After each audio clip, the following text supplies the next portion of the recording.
Sa bayan ng Quezon ay may mag-asawang bagong kasal.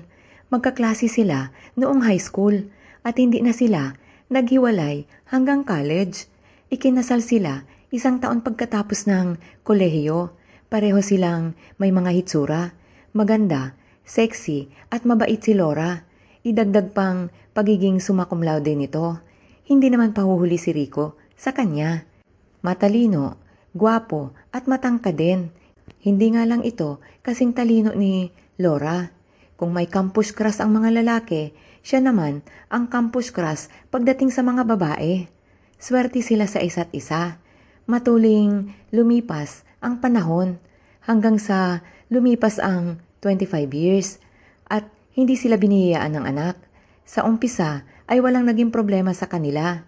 Ngunit kay Rico ay nagsisimula na itong magbago. Napapansin na niya ang lahat-lahat kay Laura. Tinitingnan-tingnan niya ito habang nagluluto. Naisip niyang mataba na pala ito, hindi na sexy, at nag-uumpisa ng magkulubot ang mga balat. Ang makapal nitong buhok ay nag-uumpisa na ding maging nipis. Pati mga niluluto nito ay naisip na din ni Rico na paulit-ulit lang ang mga putahe. Hanggang sa umiinit na ang ulo nito. Nawalan na siya ng gana sa kanyang asawang si Laura. Nagdesisyon si Rico na kausapin si Laura. Habang nanonood ng TV, nilapitan ito ni Rico. Hindi pa nagsasalita si Rico, ay nagsalita na si Laura na huwag na siyang mahiya at sabihin na ang gustong sabihin. Alam din naman daw niya kung ano ang sasabihin nito. Ramdam na kasi ito ni Laura sa mga nakalipas na araw. Hindi na nito kinakain ang mga luto niya. Hindi na siya nito pinupuring maganda. Hindi na rin ito hinahaplos ang kanyang buhok at sabihing, ikaw ang pinakamagandang babae na nakilala ko. Sabay halik. Alam niya na isang araw ay iiwan siya nito at alam niya ding ang araw na iyon ay pwedeng maging ngayon. Nag-umpisa nang magsalita si Rico. Sinabi niya ditong gusto niya ng divorce.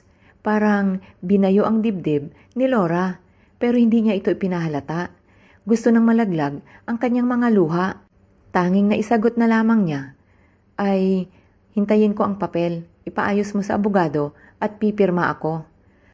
Nginitian pa niya si Rico at ipinagpatuloy na nito ang panunood ng TV. Lumayo si Rico, saka pa lamang umiyak si Laura. Lumipat na nga ng Manila si Rico. Wala na itong ginawa kundi mag-beer house at mambababae. Masaya ito sa naging buhay niya. Wala na siyang oras para lumingon pa sa nakaraan niya. Hanggang sa may nakilala siyang isang 23 years old na dancer. Maganda ito at sexy. Halos araw-araw pagkatapos ng trabaho ay doon agad ang bagsak nito. Hanggang sa inalok niya ito ng kasal. Si Rico, 52 years old na. Ang babaeng dancer ay 23 years old lang. Pumayag naman ang dancer na magpakasal kay Rico. Bonggang-bongga ang kasalan. Isa kasi ito sa mga request ni Criselda, ang babaeng dancer.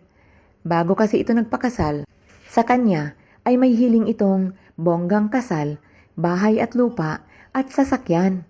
Hindi din naman kasi mahirap si Rico, maging si Laura, ang una niyang asawa. Kaya nakapagpatayo sila ng malaking bahay sa liblib na baryo ng Quezon. Pagkatapos ng kanilang kasal, ay masaya na silang nagsasama ni Criselda. Napansin ni Rico na kabaliktaran ito ni Laura, ang una niyang asawa. Hindi pala ito marunong magluto, hindi naglalaba at mas mahaba ang oras nito sa kaibigan kaysa sa loob ng bahay nila. Halos 2 oras ito sa harap ng salamin, make-up, eyelashes, foundation sa buong mukha. Pagpaganda pa lang nito ay ubos na ang oras. Naisip niya si Laura, ni minsan ay hindi niya ito nakitang nag-foundation or kung anong nilalagay sa mukha. Maaga pa, nagluluto na ito at naglalaba. Naihanda na rin niya ang mga damit nito na isusuot sa trabaho at planchado pa. Inunawa niya na lang si Criselda. Batang-bata pa kasi ito. Ngunit lumipas ang halos 7 taon at nakaramdam na din ng pagkapagod si Rico para kasing siya na ang babae sa bahay nila ni Criselda. Pagkatapos ng trabaho ay wala na siyang gana pang umuwi. Nagsimula na itong bumalik sa mga beer house at kahit saan siya tumingin ay nakikita na niya ngayon si Laura. Nakaramdam na siya ng lungkot at panghihinayang sa ginawa niya dito. Pag-uwi niya sa bahay nila ni Criselda ay isang sulat ang kanyang nadatnan na nagbakasyon ito sa probinsya nila sa Bicol at nag-iwan ito ng bank account kasi daw ay baka kapusin siya ng budget. Napaupo si Rico sa sofa. Mula nung naging sila ni Criselda ay parang lagi na siyang naghahabol sa pera. Todo-todo ang trabaho nang wala din namang nangyayari. Unti-unti pang nabawasan ang kanyang parte mula sa divorce nila ni Laura. Sumagi sa isip niya si Laura nang biglang naisipan niyang umuwi ng Quezon. Total naman, nasa bakasyon si Criselda. Dadalawin niya si Laura. Pagdating sa airport ay nagrenta siya ng kotse para mas mapabilis siya. Ang bus kasi ay abuti ng 5 oras. Kung may sasakyan siya, 4 na oras at kalahati lang. Habang nagmamaneho, maraming alaala ang sumasariwa sa kanyang isipan. Naaamoy niya ang amoy ni Laura at naaalala niya ang mukha nito. Nang una silang magkakilala hanggang kasal nila. Nalungkot lamang ito nang maalala ang araw nang iwanan niya ito. Nakita niyang may mga luha ito, hindi lang ipinahalata sa kanya. Sobrang pagsisisi ang kanyang nararamdaman. Habang nalalapit, pakiramdam niya ay parang kahapon lang. Familiar na sa kanya ang lugar. Hanggang sa makita na niya ang bahay nila dati ni Laura. Wala itong ipinagbago. Malinis at kaaya-aya. Iba talaga si Laura pagdating sa pag-aalaga. Nang umangat siya ng tingin ay nakita niya si Laura sa bintana. Malayo ang tingin nito at mukhang malungkot. Kumatok siya habang kinakabahan. Nagbukas ang pinto. Isang magandang mukha ni Laura ang bumungad sa kanya. Nakangiti ito. Sinabi ni Laura, "Tuloy, alam kong darating ka ngayon." Pumasok naman si Rico. Pinagmasdan niya si Laura. Parang hindi ito tumanda. Kung paano ang mukha ng iniwan niya ito, ay ganun pa din ito hanggang ngayon. Natulog silang magkahiwalay pagkatapos ng mahabang kamustahan. Napasilip si Rico sa bintana.